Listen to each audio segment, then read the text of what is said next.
So the first question was really about the tension between the demands of the REF and the kind of Big Bang impact, and I guess demands on what we're required to be doing as early career researchers, which we heard a lot about today in terms of building up relationships. And the second question was about the tension between the requirements for grant proposals as regards outcomes versus impact as it's stated in the REF. Okay, so yeah. I suppose going backwards, the second question, talking to the ESRC, you get the impression that actually impact is turning into a way of grading research proposals by the back door. They're not saying that they're really using impact as a major decision-making tool, but they're also saying that there's less money and all the research that's coming through is of such high quality, they need other ways of making decisions, which is a slight problem. And it's sort of seeing the problem backwards, I think. But actually, what they're also encouraging people to do is build upon previous research. So there's often an inherent connection between the people who you engage with in previous work and the forthcoming work. The problem, of course, and we touched on this morning, is there's very few ways of getting small amounts of money to start anything off anymore. Often your first, unless you're lucky, your first RCUK project will be part of a larger project doing somebody else's work, which may take you away from your core PhD research.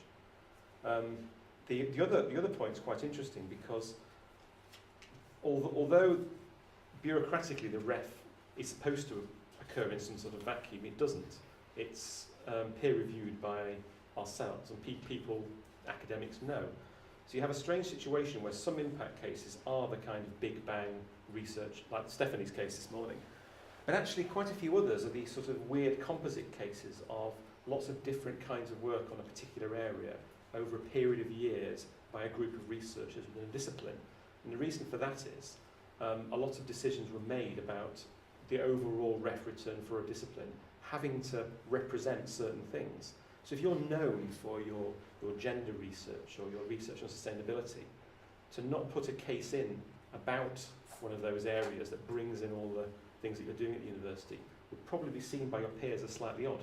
So there's a big tension between them. And of course the advantage of cases like that is your little bit of research, as long as it connects to the disciplinary mainstream in your university, can be included in the case study without it being the Big Bang of the case study itself. Yaron or Helen, did you want to comment on those two sets of tensions? No, I think we'll move on. Yeah? Yeah, okay. Okay. I don't know what Big Bang research means. I seriously don't know. I've never heard the term. Was that something that was discussed this morning? No, it's just, I think my impression term? before coming here was that impact case studies were taking a particular kind of piece of research and being able to pinpoint the link between that research and a particular outcome. Technically, but that's a discursive exercise. So that's what you need to do when you actually make your impact case study. That's the way you present it. That's not necessarily the way life really works. No, I'm serious. So as I was saying before, I mean, we were caught by surprise by this impact case study, having to look back 10 years. You know, if there was a particular piece of research that had impact, we were lucky. But otherwise, my two case studies are cumulative. And I say over a period of time, I've done research in this particular area, and there were a couple of things that have come out of that research that engaged stakeholders, which they then took on board and are now reversing. But never mind, at the time kind of thought that they could implement and there was some way to corroborate that. So we look backwards. So again, I mean, my advice, for what it's worth, would be don't think of it as in terms of the discursive bureaucratic exercise, but what do you want to do and how can it involve external stakeholders? But if you're already doing that, do keep a record, because it will make things useful if we get to that stage where we need to document it. Keep the record now, but otherwise, just do it because it's important to you to do it, because you don't know what the discursive rules will be anyway in a few years' time. Yes, it's a game to play, and we have to play it to win. Yeah? And in doing that, there are certain rules and requirements in the current documentation for the REF that we've just put in. Like, for example, impact could only happen after 2008. that the research had to happen after 1993. So in that sense, there's certain things in there that you sit around and you think, well, how might I deal with that and handle that? The idea that on the 1st of January 2008, all these impacts came flowing, you know, no, it's not the case. So it's how we frame it. But I think ultimately, the advice is very sensible. Do excellent research. Think about the teams that you're in and the teams that you want to build, and how you build relationships with communities who are clearly your academic community, because you've got to be part of the field, but also a broader community that's out there who are going to be interested and enabled and supportive of what you do. They may be in politics, they may be in other organisations, they may be in educational organisations, they may be in more cultural organisations. Think about civil society. Who's going to be interested in this issue? And do I share and work with them on that problem? And that takes time. One of the joys and advantages of large institutions is that you have different people who can specialize in different things. I don't mean academically, I mean in terms of the tasks that this kind of exercise involves. So first of all, you've got those who do more, have more impact case studies to offer, and those who have less, and so. But then once you even get to that, you've got people like myself who don't really care much for the discursive exercise, but maybe have something to offer. And you've got other people who are much more talented and have much more patience in actually going through something 25 times and rewording it over again. And then we work together. So we can work together, and then we get there. And Yeah, I mean, I wrote thousands of letters on behalf of people I did. because, as Jan said, it's embarrassing for academics to go back to people who maybe they haven't seen or talked to for 3 years, or maybe they promised to do something a couple of years ago and kind of forgotten about it. And it's useful to be a buffer in that respect, because you can actually play up the idea as a bureaucratic exercise to people, and they understand because they have their own bureaucratic exercises in Whitehall. One of the ironies, of course, is that civil servants actually had a particular pro forma that they had to use to send back with evidence on. One person used it in all the cases I was dealing with. There was no coherent view about how this is working. They weren't briefed about case it. study about that. Yes. Great,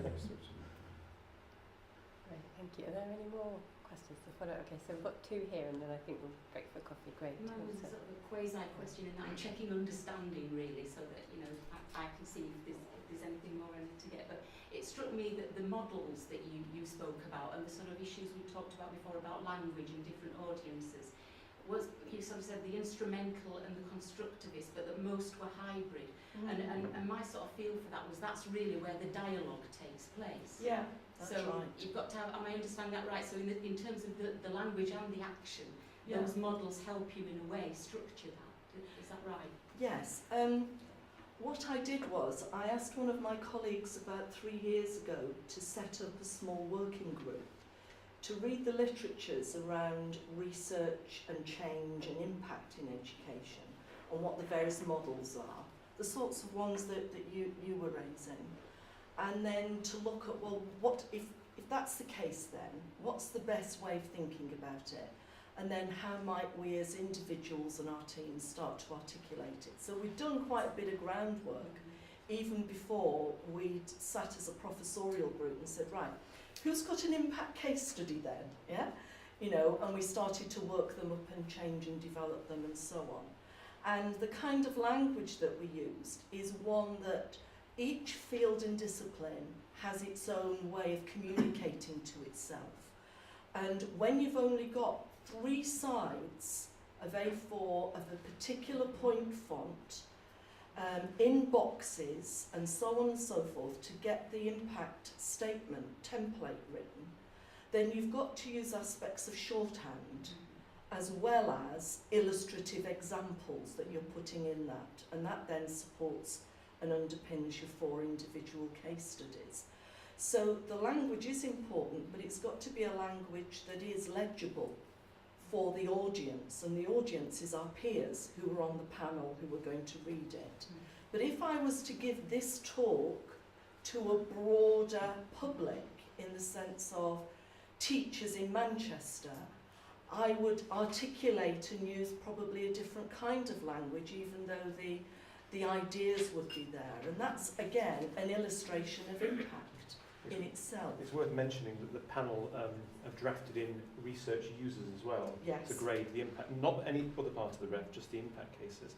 But how sort of distant from academia those users are tends to be governed by the subject area. So you'll find that in philosophy, a lot of the users are sort of academic philosophers who sort of float around in the chatosphere, whereas in some areas like development, they are absolutely key stakeholders. It's a bit like bridges then, you might have a suspension bridge or you might have another Yeah, type of and bridge, you're writing for those people as well. Yeah, but things like the opening statement of R3A, which is our templates, is something like at least 70% of our research income has got impact in its remit. In other words, we're telling the world that at least 3/4 of our project money, the funders want us to make a difference somewhere, whether that's in a classroom, in a whole school, in a region like the Manchester Challenge.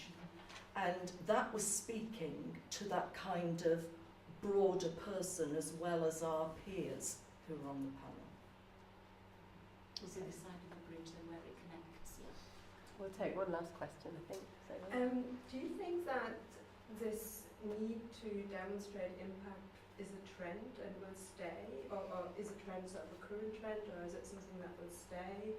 You mentioned you're not sure whether it will be included in the next ref, and I don't mean the need to do research that has impact, because I gather that most of you sort of said we did this anyway. The research naturally had some sort of impact, but it's so what's new is the requirement to demonstrate it and to demonstrate it in a certain form through a ref case study and so on. Is this a trend, or is this something that will stay in academia and that will maybe carry even more weight in the future? I'll just restate that quickly. So the question was, is the need to actually demonstrate impact a simple trend, or is it something more permanent? Well, I think impact's a catch-all category for some things is more permanent in terms of showing a social, economic and public value of research. But I'm not sure how it's going to be shaped next time. I mean, of course, this time we wrote these 3A statements, these general impact statements that kind of glued together the case studies, but also talked about other impact work in the particular units of assessment. Now, of course, next time round, presumably it'll be something where you have to sort of justify what you've written in your 3A statement. And on the basis that we're at the very edge of the amount of bureaucracy we could possibly cope with in this ref, maybe something gives next time. Maybe we just asked to come out with a 20-page statement covering everything with big case studies, little case studies. I don't know. So I don't think the current model will stand in its format. And the other issue, I mean, Yaron touched on this, the idea that somebody can come out and claim an impact that's untrue. The results will come out just before, they'll sneak them out before Christmas, so nobody can really comment on them sensibly until afterwards. But they will be public, these will be public, the names will be taken out of the corroborators, but the rest will be public. I think, personally, there's going to be huge amounts of stuff on there that's actually untrue. And there's going to be lawyers and all sorts of people involved, because, you know, we're in a contested area. These things have been submitted without any kind of review externally, because universities were so paranoid that nobody could see their ref cases. So, you know, the aggregate results of the universities will come out. These statements will be online. There's going to be a hell of a mess come January and February. So I think it will change. I was going to say, for us and for a lot of work that goes on in universities, working with people in its broadest sense, this is just what we've always done. And therefore it will always be a part of education, and I know lots of other disciplines as well. How it will be framed and counted and chunked and all the rest of it will shift and change. But I wouldn't want it to go away in the sense of the way in which we think about our research, because we see our research as something that we do with partners as well as in the library. But what I do want to have addressed is the issue of the amount of bureaucracy around how we communicate that. And I think that will come up for grabs. Any closing comments? Yeah, sorry. Yeah, sure. Always good for closing. Well, as I indicated before, I got involved with external stakeholders because I believed in it. And as it happens, you know, I got lucky because it became an institutional priority, and a few people paid attention to the stuff that I was doing, and I was able to help out with case studies where we needed them in my area. For the future, I'll give you a linguist's answer. If you compare the languages of the world, languages have many, many different tenses for the past tense. You get a past perfect and a past simple past, and this, but very, very few forms for the future. And that has a functionality because we don't know as much about the future as we know about the past. So. On that note, I think we'll close. So thank you very much. Yeah, thank you.